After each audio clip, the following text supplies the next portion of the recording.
प्रदेश में ऐसी मनहूसियत का दौर चल रहा है कि इस वक्त कोई भी अच्छी बात सुनने को तैयार नहीं है, अच्छा काम करने को तैयार नहीं है। और अगर कोई अच्छा काम करना चाहता है या अच्छी बात कहना चाहता है तो उसको बलपूर्वक जबरदस्ती रोक दिया जाता है। और सरकार 144 जबरदस्ती लगाई गई है। कत्ल करवाओ अपने गुंडों से और उसके बाद 144 लगाकर लोगों की जबान पर तालाबंदी करने का काम करो, लोगों को घर से निकलने पर पाबंदी लगा दो। ये अन्याय अब बर्दाश्त नहीं किया जाएगा। हम आज निकले हैं, हमें जबरदस्ती रोका गया है, हमें धरना स्थल तक नहीं पहुंचने दिया गया है। जबकि मैं सिर्फ ये मांग करने जा रहा था, मैं अतीक की हिमायत में नहीं, मैंने पहले भी ये बात कही है कि मैं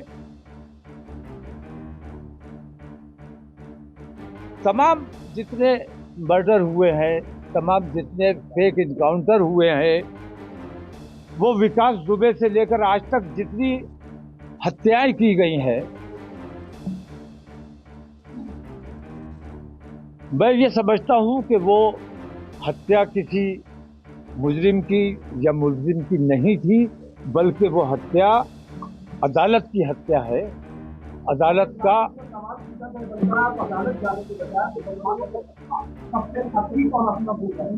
तक आपका सवाल है, आपने हमेशा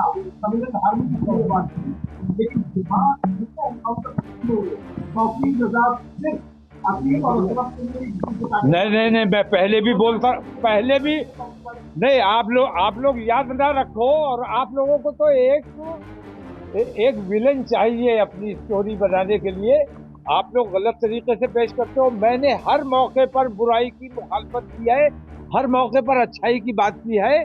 आशीष विकास के मौके पर भी मैंने ये बात की थी, विकास की भी हिमायत की थी। और इस किस्म की जितनी हत्याएं हुई हैं, मैं कह रहा हूं हत्या कर दो। मैं हत्या की मुखालफत नहीं कर रहा हूं। मैं हिमायत इस बात की कर रहा हूं कि अदालतों के जो इख्तियारात है उनका हनन किया जा रहा है। अदालतों को घर बैठाने पर मजबूर किया जा रहा है। या तो अदालतें खत्म कर दी जाएं, या इन तमाम हत्याओं के पीछे जो लोग हैं उन पर कार्रवाई की जानी चाहिए।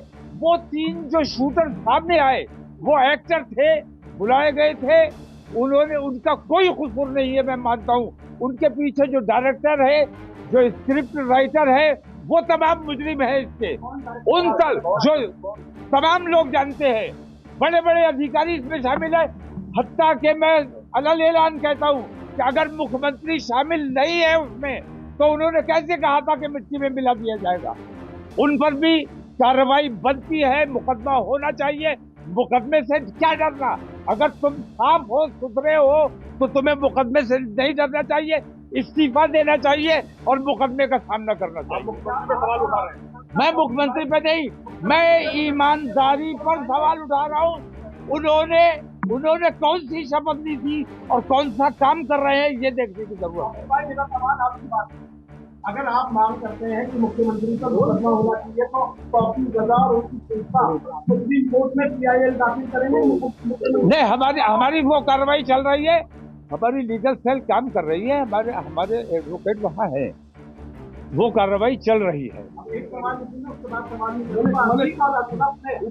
जो बेगुनाहों के साथ क्या आप करते हैं या मैं कतई मैं अतीक और सबको जानता ही नहीं, मैं कभी मिला नहीं, कभी देखा नहीं उन्हें बराह रास्त मैंने। लेकिन उनकी जो हरकतें रही हैं, मुझे उनके बारे में कुछ नहीं कहना है। कितना ही बड़ा मुजरिम हो, आतंकवादी हो, कातिल हो, कुछ भी हो, जब मर गया तो तमाम बात खत्म हो गई। अब जो तमाम मीडिया रात दिन उनके कीड़े बीनने में लगा हुआ है, ये अन्याय आप लोगों को बंद करना चाहिए। ये जुल्म है। हत्यारों की बात नहीं कर रहे हो, जिनकी हत्या हो गई उनकी बात की जा रही है, ये अन्याय है। दूसरी बात मैं ये कहना चाहूंगा कि मैं अदालत की हिमायत में, लोकतंत्र की हिमायत में, मैं अपने देश के संविधान की हिमायत में धरने पर बैठा हूं और इंसाफ की बात करना चाहता हूं। जिन लोगों की हत्या कर दी गई, गलत तरीके से की गई है, उसमें भी प्रयागराज पुलिस ने पूरे उत्तर प्रदेश की पुलिस को बदनाम करने का काम किया है। उत्तर प्रदेश की पुलिस की अब ये जिम्मेदारी है कि ये जो तुम्हारे माथे पर कलंक लगा है, इसको कैसे धोना है। अगर इसी तरह जुल्म करोगे, अच्छे लोगों को अच्छी बात नहीं करने दोगे, जबरदस्ती रोकोगे, तो प्रयागराज वाला कलंक तुम्हारे माथे पर भी लगेगा। तो तुम योगी की पुलिस नहीं है। आप योगी की पुलिस नहीं है। आप हमारे उत्तर प्रदेश की पुलिस है। आप अंग्रेजों की पुलिस नहीं है। आप हिंदुस्तानियों की पुलिस है। आज तक सरकार ने पुलिस मैनुअल तक नहीं बनाया है। सरकार को पुलिस मैनुअल बनाना चाहिए। पुलिस का गलत इस्तेमाल किया जा रहा है, तमाम एजेंसी का गलत इस्तेमाल किया जा रहा है। ये गलत इस्तेमाल बंद किया जाना चाहिए। इनका परिवार जो है, इनका परिवार चाहे वो शाइस्ता हो या वो, ये लोग भी तो आरोपी हैं। नहीं, मैं एक बात कहता हूँ, बड़े बड़े आतंकवादी होते हैं, बड़े बड़े मुजरिम होते हैं, मुजरिम पकड़ा गया। घर की खवातीन को कभी मुजरिम नहीं बनाया जाता है, कभी मुजरिम नहीं बनाया जाता है। खवातीन को मुजरिम बनाने का मतलब यह है कि आपको उस खानदान से दुश्मनी है, आप उस खानदान को तबाह करना चाहते हैं। दूसरी बात ये कि हमारे यहाँ शरीयत के मुताबिक जिसका शौहर कत्ल हो जाता है या फौत हो जाता है, वो इद्दत पर औरत रहती है। कब्रिस्तान जाने का हमारे यहाँ रिवाज नहीं है। तो ये कहा गया कि वो इज्जत इसलिए कब्रिस्तान नहीं आई क्योंकि वो वांटेड है। एक तो वांटेड है इज्जत, एक लेडी, एक खातून शाइस्ता, एक तो उसको मुल्जिम बनाया गया है। मैं इसका विरोध करता हूं। दूसरी बात ये कि वो इस वक्त कब्रिस्तान इसलिए नहीं आई कि 4 महीने 10 दिन की इद्दत हमारे यहाँ होती है जिसका शौहर खत्म हो जाता है। तो अतीक और अशरफ उन दोनों की बीवियां, मेरा ख्याल ये है कि वो इद्दत में होंगी। और मैं दर्दमंदाना अपील ये करता हूँ कि उनकी तलाश है, आपको ठीक है, आप तलाश कीजिए, लेकिन अगर वो मिल जाती है तो उनको बेपर्दा मत कीजिए। जिस घर में वो इज्जत में बैठी है उसी घर में उनको बैठे रहना दिया जाए और उनको हाउस अरेस्ट रखा जाए जब तक उनकी इज्जत पूरी ना हो जाए। एक टेक्निकल सवाल ले लेते हैं। देखिए, अभी तीनों को अरेस्ट किया गया है, जांच चल रही है, जांच एजेंसियां जांच कर रही हैं, तमाम तरह की एसआईटी गठित हो चुकी है, तीनों आरोपी जी उसके बाद अब आप कह रहे हैं कि उत्तर प्रदेश के जो मुखिया है योगी आदित्यनाथ, उनके ऊपर आप सवाल खड़े कर रहे हैं। तीनों को गिरफ्तार करके जांच तो चल रही है ना, जांच करने के बाद जब निकल के सामने आएगा कि कौन कौन इसमें इन्वॉल्व है। मैं एक बात कहता हूं, उन तीनों कातिलों को पुलिस ने जिस तरह से पकड़ा नहीं, गले लगाया, शाबाशी दी, वाह भाई बहुत अच्छा काम किया, गोद में लिया है उन्हें। पुलिस ने क्यों नहीं एक राउंड भी गोली चलाई? दूसरी बात, पुलिस को उन्हें रिमांड पर लेना चाहिए था। रिमांड पर क्यों नहीं लिया गया? पुलिस ने कोई कार्रवाई अभी तक क्यों नहीं की? उनको न्यायिक हिरासत में भेज दिया। क्या पुलिस की जिम्मेदारी नहीं थी कि उनके लिए रिमांड मांगी जाती?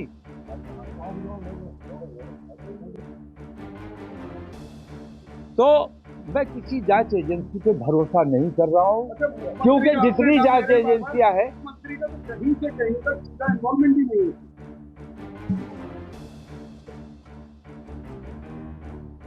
इसमें ईमानदाराना अगर जांच होगी, और मैं कहता हूं कि कोई ईमानदाराना जांच नहीं होगी। जांच वो होगी जो बताया जाएगा, जो कहा जाएगा, जो वो जांच हो जाएगी।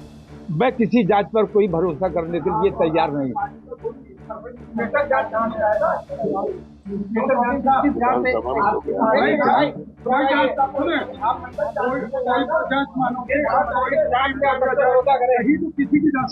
जांच अगर होनी है, मैं कहता हूं हेमंत करकरे की मौत की जांच होनी चाहिए थी।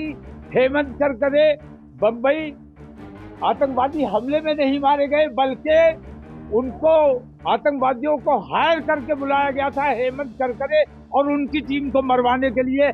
अगर हेमंत करकरे जिंदा रहते तो सारा आतंकवाद उस वक्त खुल जाता, लेकिन तमाम गृह मंत्रालय ने और तमाम लोगों ने मिलकर उस बात को दबा दिया और दूसरे लोगों पर आरोप सिद्ध कर दिया। बहुत बड़ी बात तो खुली बेईमानी हमेशा से होती रही है। मुसलमानों के साथ जुल्म सितम हमेशा से होता रहा है। जानकारी के सोर्स तो आपके पास मुझसे ज्यादा है, लेकिन आप सवाल ऐसे करते हो जांच का। आपको मुझसे हेमंत करकरे की मौत ने आतंकवादी हमले में मौत नहीं हुई, हेमंत करकरे की हत्या करवाई गई। और हेमंत करकरे की हत्या अगर ना हुई होती तो आज जो सरकार में बैठे हुए ये तमाम के तमाम लोग जेल में होते। और मैं अपने इस बयान के लिए मैं भी जेल जाने को तैयार हूं, क्योंकि अच्छी बात और सच्ची बात न कोई सुनने वाला है न कोई मानने वाला। आपके जांच से भरोसा नहीं, भाई कोई तो जांच होगी, कोई तो जांच के बिना ऐसे किसी को आरोपी कैसे सुप्रीम कोर्ट और